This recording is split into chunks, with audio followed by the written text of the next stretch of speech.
Françaises, Français, mes chers compatriotes, je m'adresse à vous ce soir en raison de la situation internationale et de ses conséquences pour notre pays et pour l'Europe, et cela après plusieurs semaines d'action diplomatique. Vous êtes en effet, je le sais, légitimement inquiets devant les événements historiques en cours qui bouleversent l'ordre mondial. La guerre en Ukraine, qui a entraîné près d'1 million de morts et de blessés, continue avec la même intensité. Les États-Unis d'Amérique, notre allié, ont changé leur position sur cette guerre, soutiennent moins l'Ukraine et laissent planer le doute sur la suite.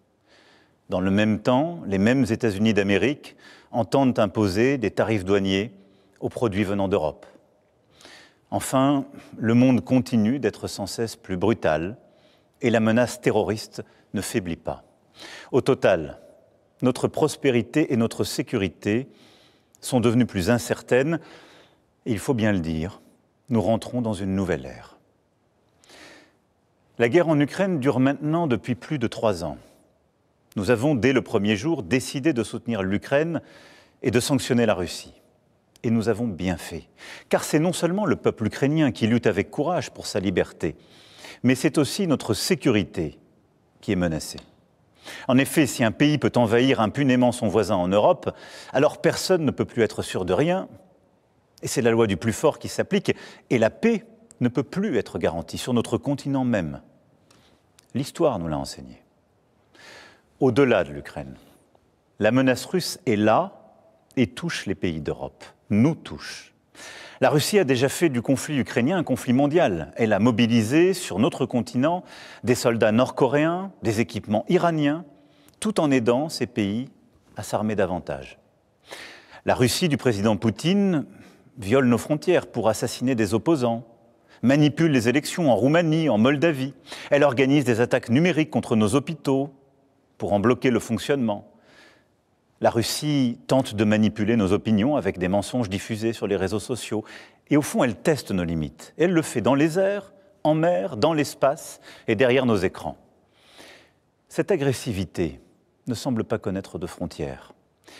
Et la Russie, dans le même temps, continue de se réarmer, dépensant plus de 40% de son budget à cette fin.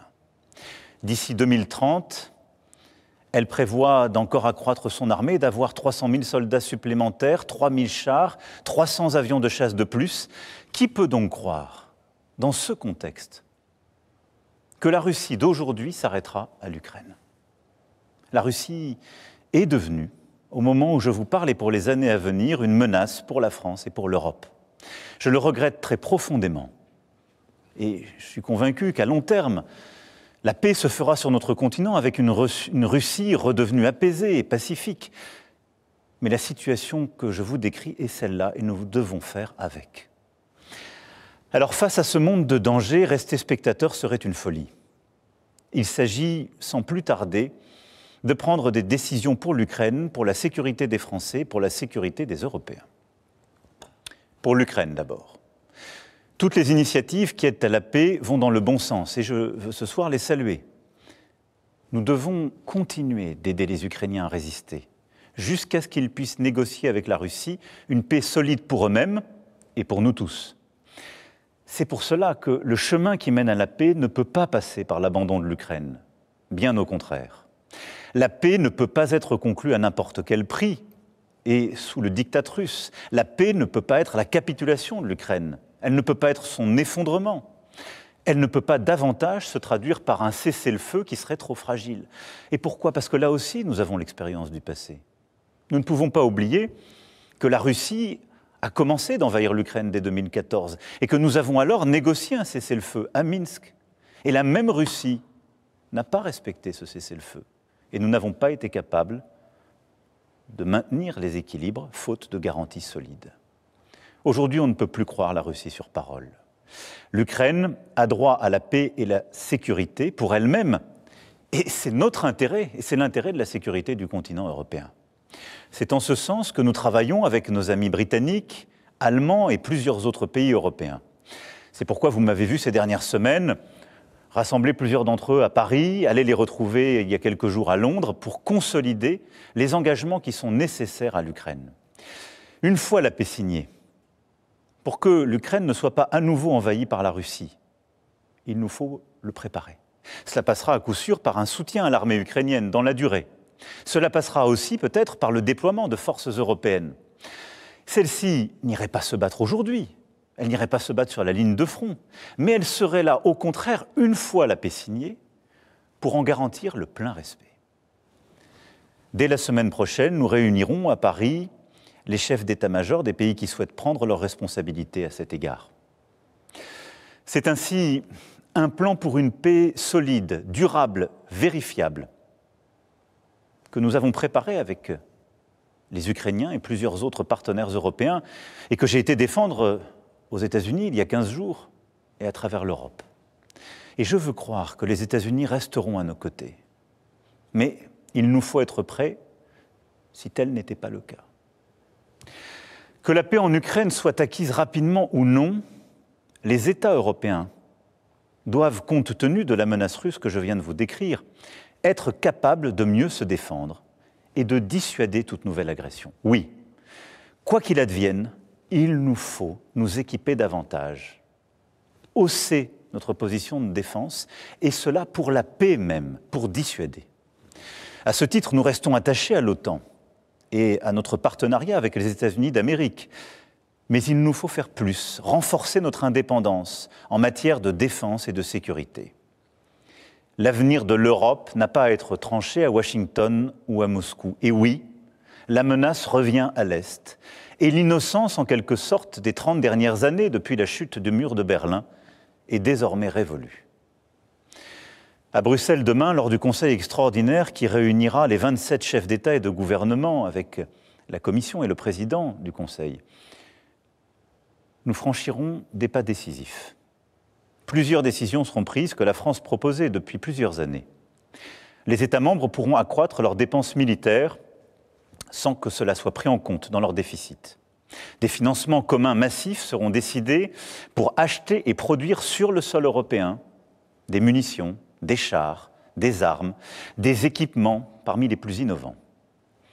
J'ai demandé au gouvernement d'être mobilisé pour que, d'une part, cela renforce nos armées le plus rapidement possible, et d'autre part, que cela accélère la réindustrialisation dans toutes nos régions. Et je réunirai, avec les ministres compétents, les industriels du secteur dans les prochains jours. L'Europe de la défense, que nous défendons depuis 8 ans, devient donc une réalité. Cela veut dire des pays européens davantage prêts à se défendre et à se protéger, qui produisent ensemble les équipements dont ils ont besoin sur leur sol, qui sont prêts à davantage coopérer, à réduire leur dépendance à l'égard du reste du monde. Et c'est une bonne chose. L'Allemagne, la Pologne, le Danemark, les États baltes et nombre de nos partenaires ont annoncé des efforts inédits en matière de dépenses militaires. Alors, dans ce temps de l'action qui s'ouvre enfin, la France a un statut particulier. Nous avons l'armée la plus efficace d'Europe. Et grâce au choix fait par nos aînés après la Deuxième Guerre mondiale, nous sommes dotés de capacités de dissuasion nucléaire. Ceci nous protège beaucoup plus que nombre de nos voisins. Et de plus, nous n'avons pas attendu l'invasion de l'Ukraine pour faire le constat d'un monde inquiétant.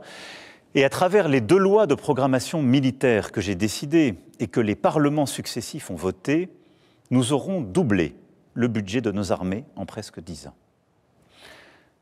Mais compte tenu de l'évolution des menaces, de cette accélération que je viens de décrire, nous aurons à faire de nouveaux choix budgétaires et des investissements supplémentaires qui sont désormais devenus indispensables. J'ai demandé au gouvernement d'y travailler le plus vite possible.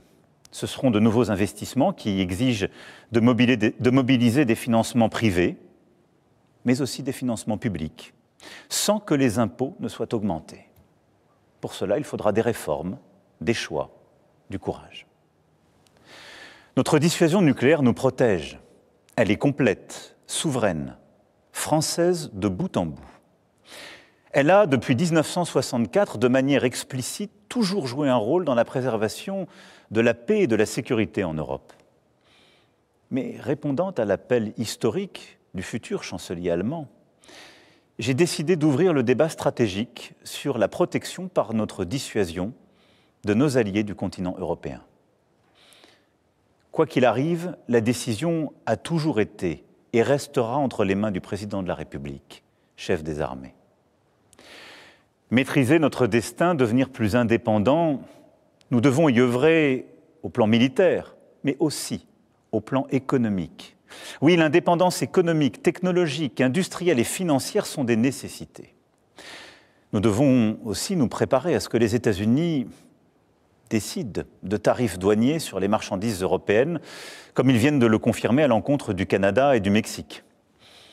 Cette décision incompréhensible, tant pour l'économie américaine que pour la nôtre, aura des conséquences sur certaines de nos filières. Elle accroît la difficulté du moment, mais elle ne restera pas sans réponse de notre part. Alors, tout en préparant la riposte, avec nos collègues européens, nous continuerons, comme je l'ai fait voilà 15 jours, à tout tenter pour convaincre que cette décision nous ferait du mal à tous.